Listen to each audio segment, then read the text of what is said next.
When Aisha stepped out of the hall, a notification appeared on her phone, a message from Fletcher Bloit. Now, the real game begins, daughter. Daniel's true face will now come out. Start handling the documents and accounts. She opened the tablet, and the moment she saw the screen, her heart momentarily stopped. Multiple company subsidiaries, offshore accounts, and complete internal audit data were in front of her, all ready for action, all highlighting Daniel's illegal transactions and secret deals. Aisha began analyzing everything carefully. She knew Daniel was only a small part of the mess. The real power plays and mafia-like connections were the ones controlling the company. For the first time, she felt what true authority meant, and with that authority came a new coldness in her eyes that she had never had before. She reviewed every email, every transaction, and gradually shaped a precise plan.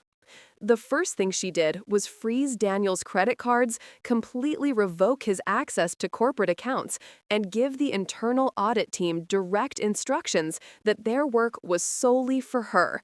Not a single loophole should remain, and every tiny mistake of Daniel must have documented proof. Then she scheduled an investor meeting and personally messaged Daniel's top investors saying, "The company is now in secure hands." Meanwhile, Daniel, still sitting in a motel room with ignorant ego, stared at his phone in shock as notifications exploded one after another. Calls and emails from investors were raining down. It was a scene of panic. He couldn't understand which button to press. His usual lobby connections were useless now. Aisha's team and Naeem Chacha's influence had spread everywhere. Then she activated the live stream of the board meeting and invited Daniel. Daniel arrived, a strange mix of stage fright and arrogance. Aisha calmly introduced, "Ladies and gentlemen, welcome to the new era of Shakepur infrastructure. I, Aisha Bloit, am now your CEO and sole owner, effective immediately."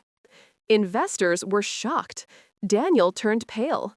All documents began appearing on the screen: contracts, notary seals, bank statements, offshore transaction proofs, and internal memos highlighting Daniel's mismanagement and personal benefit schemes. The investors went completely silent. Daniel's face shifted from blue to purple. He tried to come up with excuses, but Aisha instantly took his microphone and said, "And now, Daniel, the term of your contract has expired, and you are terminated. You no longer have access to any company property, accounts, or assets, and you will be immediately removed from the company premises." The guards stood behind him. Daniel was helpless. The look on the investors' faces was a mix of relief and awe. Aisha took one step forward and added, "And all employees who were denied their pending salaries and bonuses by Daniel, we will now distribute those immediately. This is our priority." The hall remained silent. Then the staff began cheering. The investors quietly nodded. Daniel's face practically collapsed. It was the total downfall of his ego and arrogance. Aisha calmly exited the boardroom and walked across the office floor with guards and staff around her. Everyone looked at her with a mix of respect and fear. She smiled internally, because now she wasn't just taking revenge. She was correcting 10 years of injustice in her life. Daniel was blocked everywhere. His personal and professional contacts were cut off. Because of Aisha's decisions, investors, employees, and the company's public image were now secure. Then she executed a special strategy. She quietly informed Daniel's competitors and media that his tenure ended due to mismanagement and fraud. Press releases were issued. Her reputation soared, his was destroyed across social media and business channels. Every attempt Daniel made to cover up or justify the situation was now futile.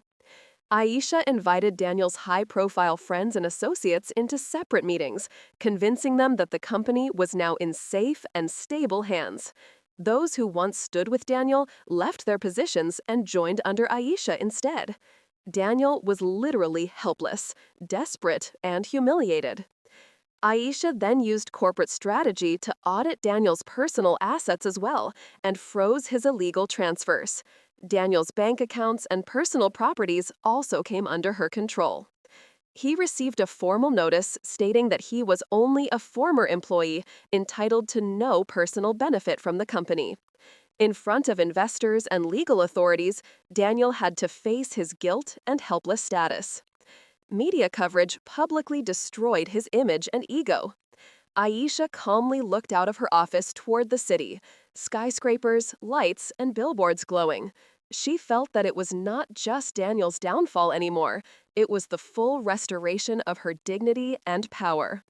She sat in a strategy meeting with her team, planning how to completely block Daniel's future moves while simultaneously implementing company expansion and staff welfare plans.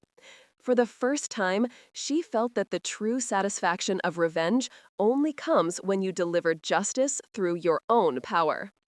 Every attempt by Daniel to manipulate or intimidate her failed miserably. Aisha opened her father's message. Daughter, this is the moment, Daniel's final lesson and a new world for you. Aisha took a deep breath and smiled softly. The coldness and fire in her eyes were now permanent. She joined a conference call with Daniel's former allies and competitors, explaining Daniel's mistakes and her corrective measures. Investors and legal authorities confirmed that Daniel had no influence. Employees and partners stood by Aisha at every step. Media blasted the news. CEO Aisha Bloit takes control of Shakespeare infrastructure. And Daniel's name was now only mentioned in history or as a warning. Aisha went to the office terrace, looked at the city lights, and said to herself, "This was only the beginning, Daniel. Your real lesson starts now." And in her eyes was fire and resolve. She wasn't stopping for sleep. She was ready for planning and executing, for the perfect combination of revenge and justice. And this was only the first victory. Daniel's real nightmare was yet to come.